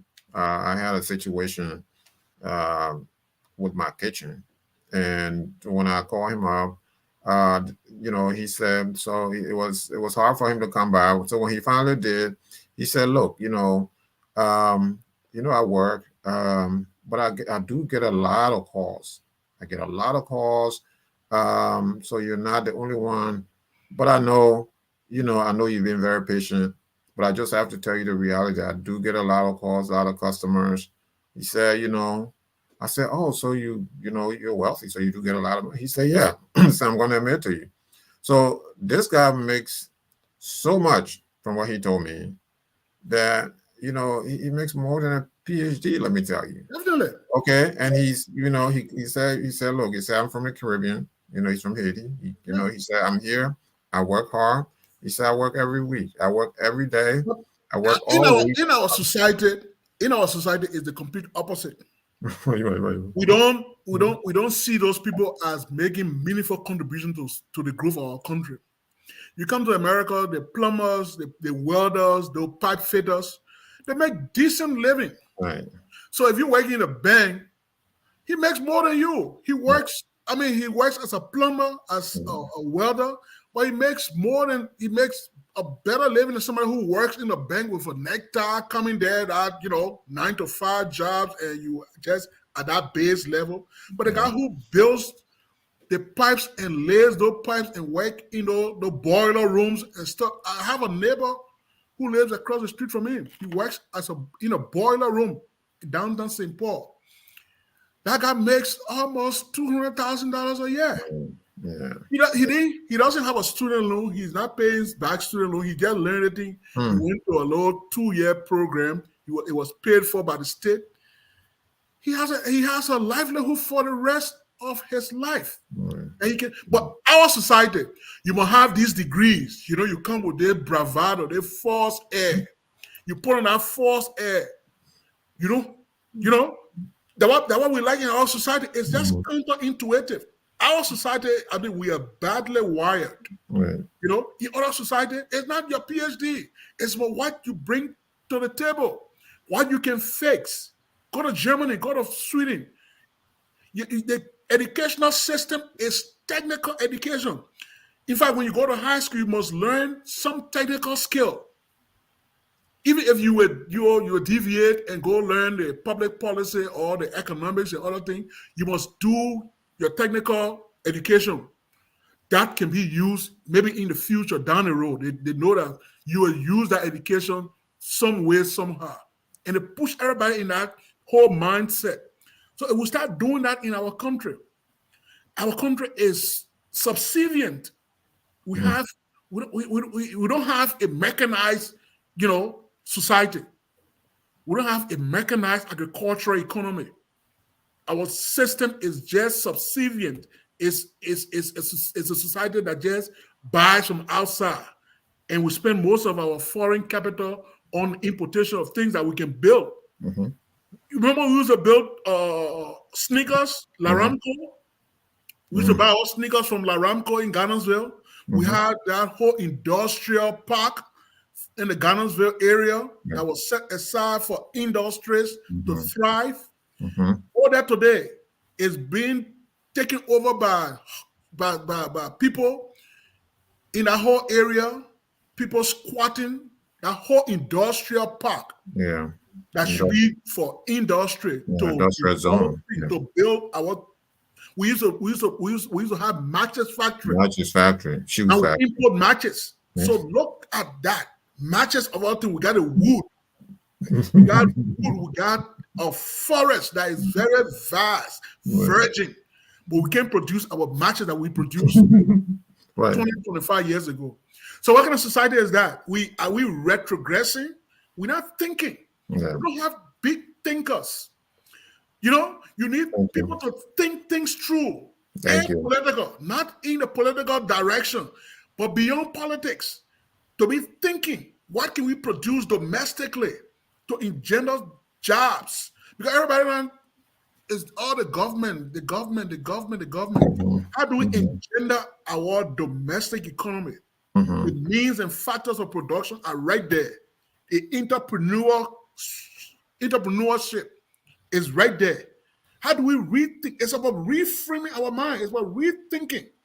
The strategic thinking that people need to do. Just sit in the room. You get people who have expertise on thinking about things. That's our job, to think about things. Yeah.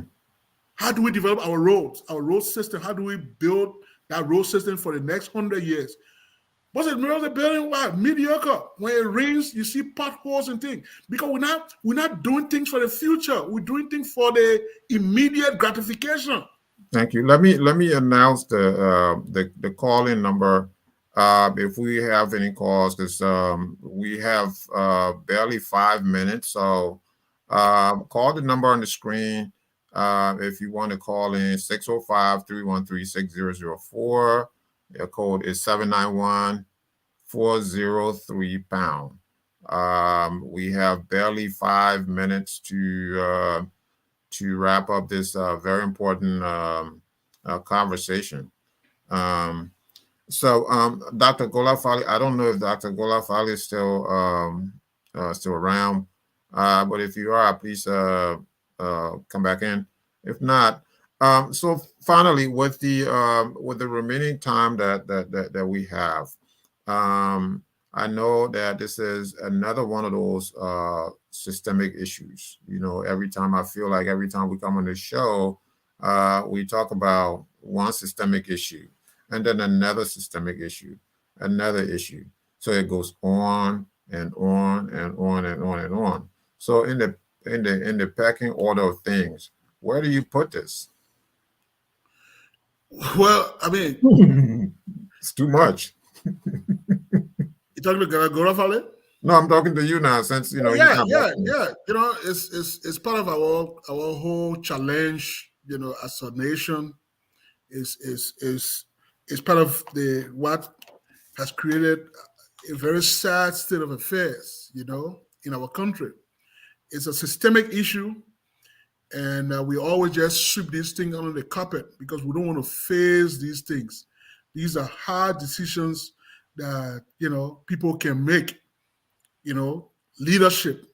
And leadership is not just, people think about leadership, you think strictly about the presidency. No, leadership in terms about shared power, in terms about people in different sectors of the country, in their own little world, showing up and making sure they have that moral compass that they can change in their own direction. They can change in their own places of leadership. We talk about the church. We talk about, the corporate Liberia. Let's say corporate Liberia. We talk about business people engaged in trade and all that stuff. The cheating, the graft, the corruption, it is at every level of our society.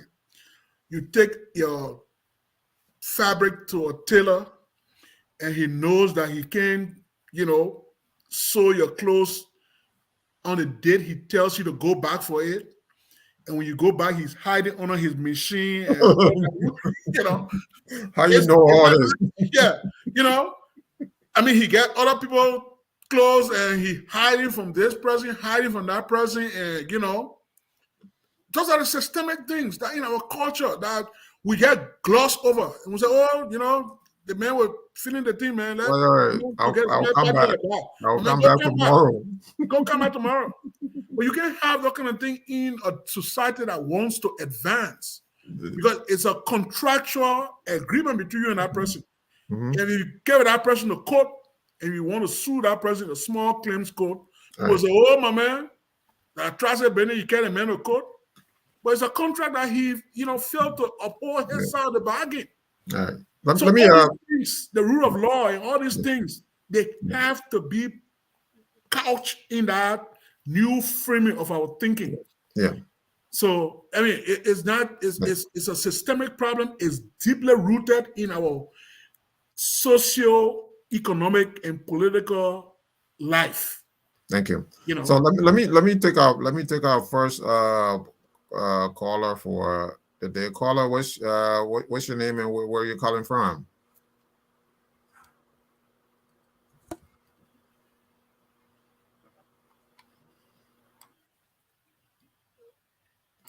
Caller, welcome to FOL. Yes, my name is Golian Kemo or GS Kemo. I'm calling from Maryland, USA. Hi. Brother Sherif and Brother Duopu, you guys are saying it right, and that's the right thing. But right now in Liberia, it's hard to say those who were born 1990 up to now, most of them, the only thing they know or they saw was fake stuff, violence, gun, man, and things. So nothing good. They didn't go to school. They can't understand anything. So like we always say, some of us, education, that's what will bring this country back to normality. Take for example, the president appointed men like Jefferson Koji to head a city of Monrovia, who at the time, I heard the argument, I have to be correct, that he was now a high school graduate. There was a whole lot of noise about it. He squeezed his way through. He said he got a university degree. When he's speaking, even the subject and verb not agree, but they just clapping. That's all you see the Liberian children doing now. They just clap. As soon as you throw one word, they clap. They don't even give Mr. Kemu, do you know he graduated magna cum laude? Yeah, that's what I'm saying. So people just go. If you come from America, or not even America, but just right around there, you say you went to school or you graduated, even people come and dispute it. Once for you, they will take it. Yeah. Take for example, people argue when they say the vice president, Joel Howard, got a fake degree. Who's talking about it? Because by the time you want to talk, you think you hit the woman or you don't respect the vice president and all the things. So that's the kind of society we're in. If somebody want to talk because other people say, oh no, you can't say that, oh you can't do this, oh you being mean, oh you being this. There's a lady at the foreign ministry, I think the Sawyer wife, when she was involved in that scandal, and she lied on the American embassy, like they asked her to give sample of the voting registration or information. She gave it before she gave it. But when people want to talk, it's being covered because she worked with the government. Nobody can speak against it. Even you talk, you want to go nowhere. So this is how our society, until people can start to be educated by some of you that know what it is and how you can do it, this society will go a long way in what it's going.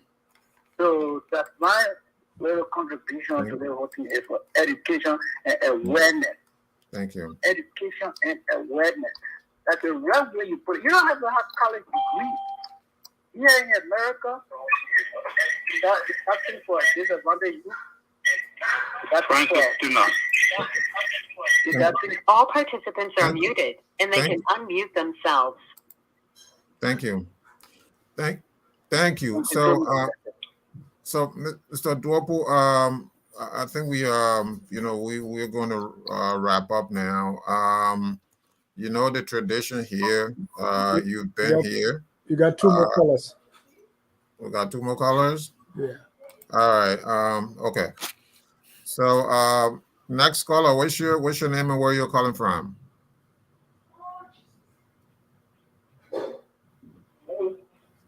Go ahead. Hello? Caller, what's your name and where you're calling from?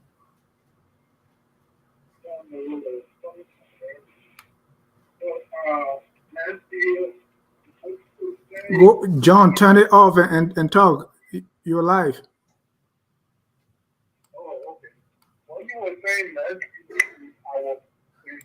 the solution to most of the problems we have. You're not clear, John. Let me take the next caller. You're not clear. Hold on.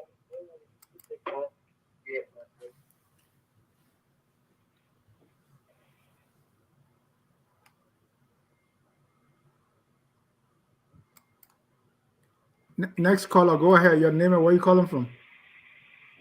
My name is Francis Duno. I'm calling from North Dakota. Go ahead. Sorry for the poor quality of my voice. Go ahead. Yeah, first and foremost, I want to say thank you very much for the conversation. I want to say a special thank you to my senior brother, Mr. Duopu. I got to know him as Minister of Foreign Affairs along with the other senior brother, Mr. Family. But I totally disagree with him. Yes, I agree on the other side. We have a systematic and satanic and almost unresolved situation in our country.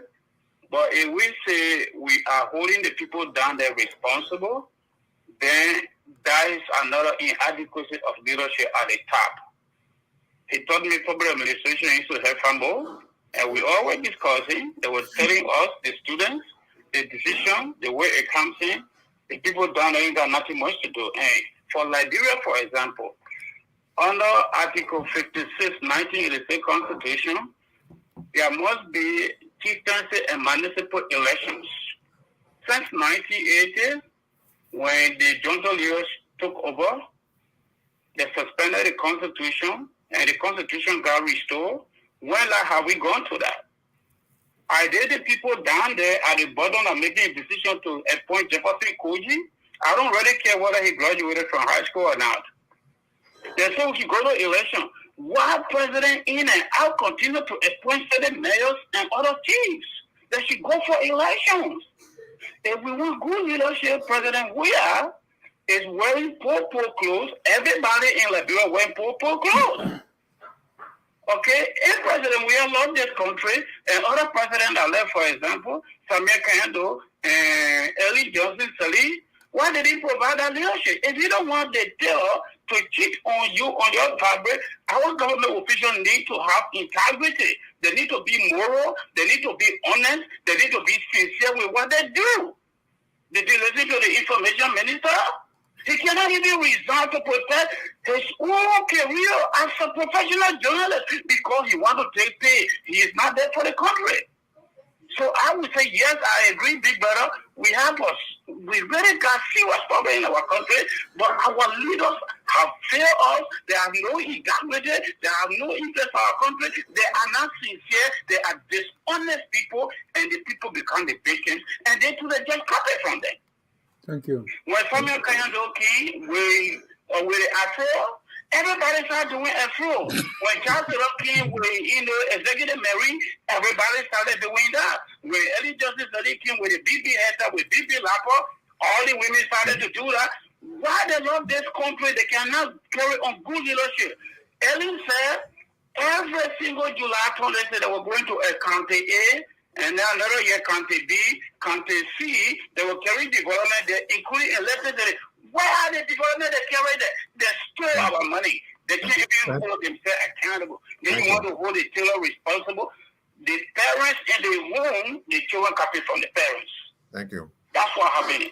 And because the people all they are criminal minded, they are corrupt, they are bunch of rules that what the people down there copying, including the beloved fellow, they are copying from their parents. That is why it is. And they need to change. Once they don't change, that country will not change. That's what President, we have to 48 days out of the country, use our money. He goes back to Liberia, he goes to church and throw jobs at the opposition. Everything is about politics. That's why people ain't got no degree. They say they got degree. But do we really go by degree or go by friendship to give people jobs? Thank you. The leaders don't have interest in our country. That's the key word. And that's why the country is the way it is, brother. Thank you. Thank you. Thank you. John, go ahead now. You're live. All right. I was saying earlier, thank you guys for the program. Nancy, you suggested certain things to, the bedrock of the foundation of our country. Technical education is what we need to rebuild the country. That's why a school like BWI and things were established. And there was a time where 75% of the workforce in Liberia, the productive workforce, were BWI alumni. Now,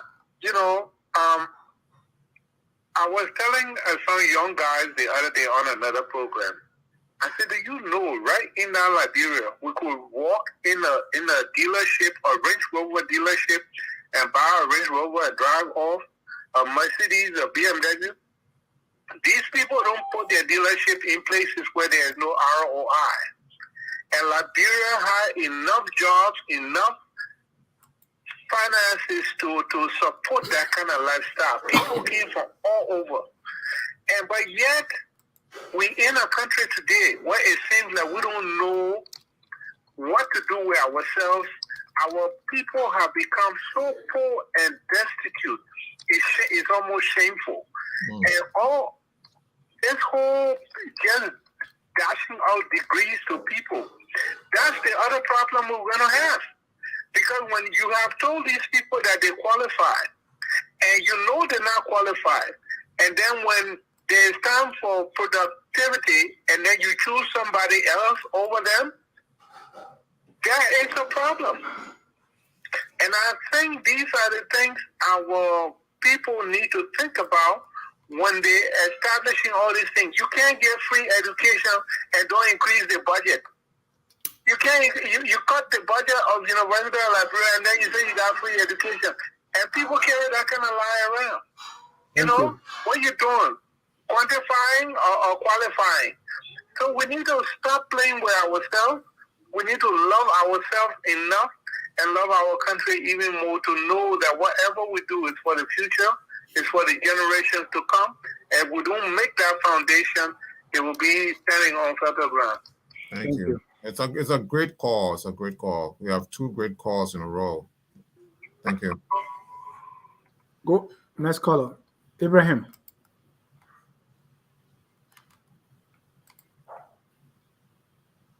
Go ahead, Ibrahim. You're live. Hey, Mr. Sherif and the honorable there. How you guys doing? Good. How you doing, Ibrahim? Your name and where you calling from? My name is Abraham Kamara and I'm calling from Philadelphia. Bien, how are you? I'm doing good. First of all, I would like to appreciate you guys for the topic. I think that's a great way of starting it, to talk about it, to create awareness. For me, I think there's so many factors responsible for the situation that we have found ourselves in. Number one is we killed all the educators during the war, and after the war, there was no system put into place to actually make sure that we get a pre-war starter or even before, post-war starter, or to improve the post-war starter. Besides, the DDRR program was not done properly. And statistically, if you look at the children that were 10 years old when the war came, after the war, they were because the war lasted for 14 years. So if they were 10 years when the war came, they were 24 years when the war finished. So when the war finished 2003. From 2003 to 2022, if you look at that, that's about almost 19 years. 19 years plus 24 years. That would be almost 42 or something like that. So if somebody is 42 and they were not opportune to go to school, how you expect them to make decisions? It's going to be very, very difficult for such persons to make a critical decision. And those that were opportune to go to school, they were not taught the right way. And more besides, in Liberia now, the educational system is surrounding around the churches. I can assure you that I got friends that were not qualified, that will not be able to pass the entrance exam, but because they are connected to the church, somebody will, take them from grade 1 to grade, 2, just because they are connected. So there are so many factors that are responsible for the situation that we found ourselves in. But I think gradually, the way you guys are doing it, we'll be able to carry on the awareness and start from somewhere. But the problem is so huge that there's no specific area that you can attack from. Yeah. Thank you, Ben. Thank you for your time. Thank you for calling in. All right. So, viewers, with that, we've Mansfield, I don't know if you have any reaction quickly. Can't let all that stuff go. You have such a great perspective on these issues, more than I. So, yeah, I think and then we'll wrap up. The callers were on point. I think they expressed their own misgivings about this whole fake credentials thing. It's not just a fake credential, but how it impacts the entire society, how it benefits people who, present those fake credentials, and how those who actually are qualified for those jobs, are just thrown on the wayside, and they feel kind of dejected because they're not given the opportunity. Because in a society, everybody should have equal shot. Everybody should have an equal opportunity to jobs, opportunity to, what society offers. So if you have a segment of society that's benefiting from these things because of their political positions, the patronage that they have from people in political offices that protect them, if it undermines the very fabric of our society. It doesn't give people any hope to aspire for anything. It just tells people that, hey, you don't have to go through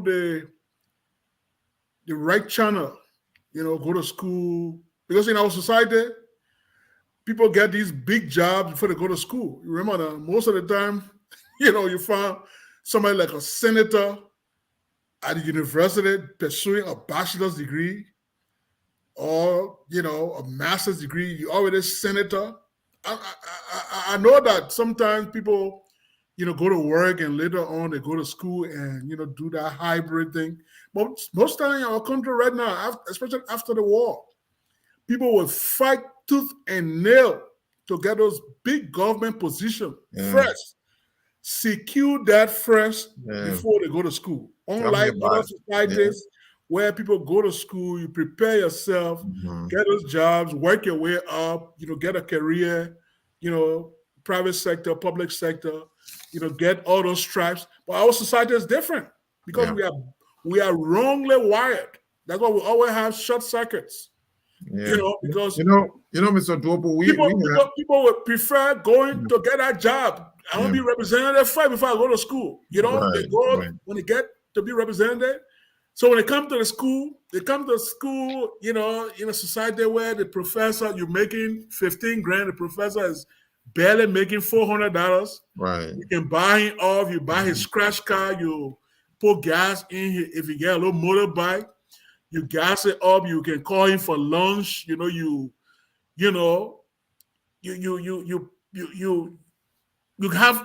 have a little clout in the class. Yeah. You don't need to go to class. Right. You own your official business. The professor even comes to your class and administers the test to you. Right. You drinking your beer or stuff.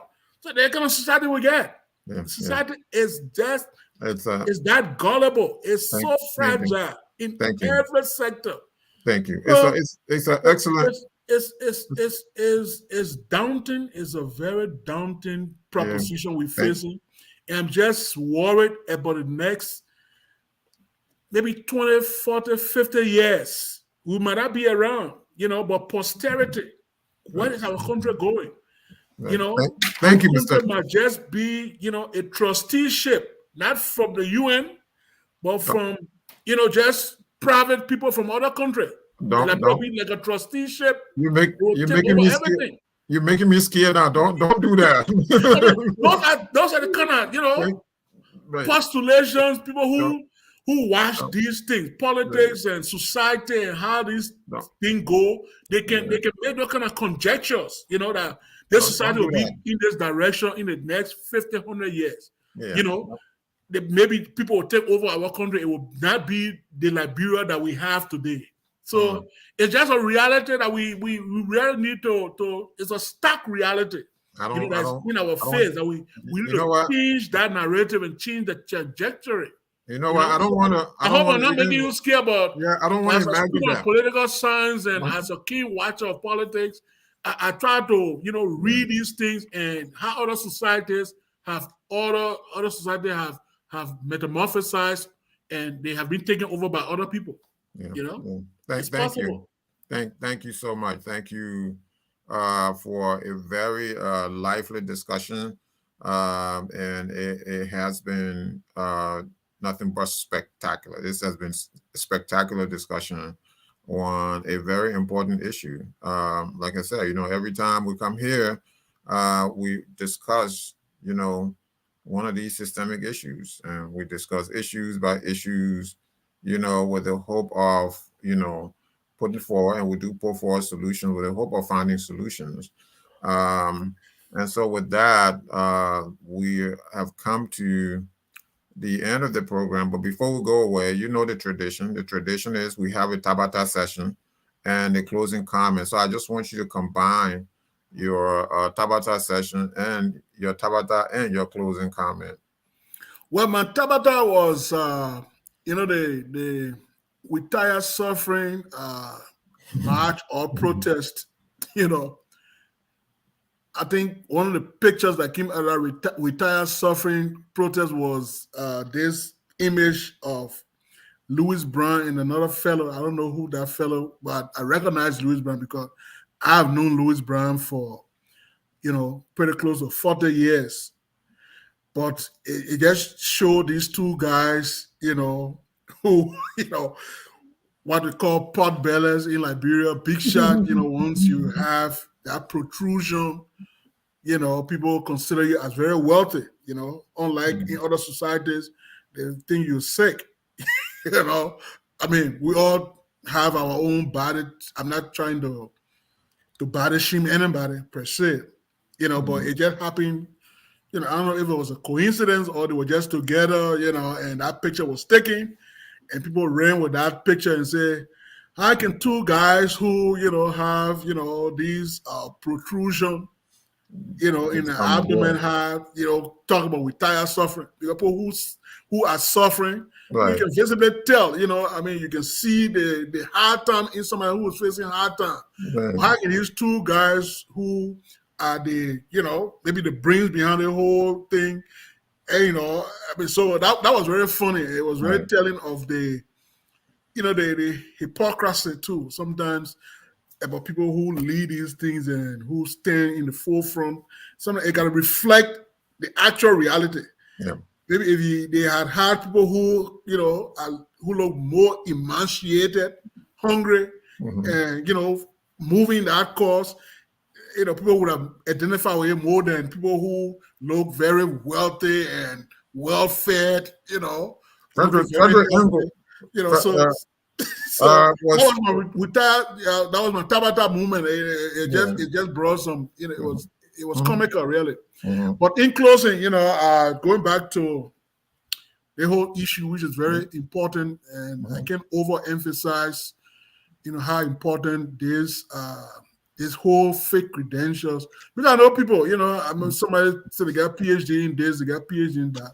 These are lofty ideas. I'm not against people aspiring for terminal degrees. You know, I mean, my very self, I would like to have one someday, you know. I mean, I just need to put myself in the right frame of mind, get some stuff, you know. I mean, I've helped a couple of friends who got their PhD as peer advisors, you know, as peer advisor to those friends, you know, help them, you know, in the process, help with research, help with just mock presentation. You know, I got a friend who did his when I was in Liberia 2 years ago, you know, helping with his mock presentation, and he came out with flying colors.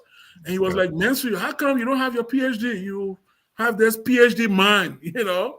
And my wife tells me that, but, you know, that's another story that, you know, but that's something that, you know, I might want to do in the future, and, you know, to aspire for education is a good thing for our society.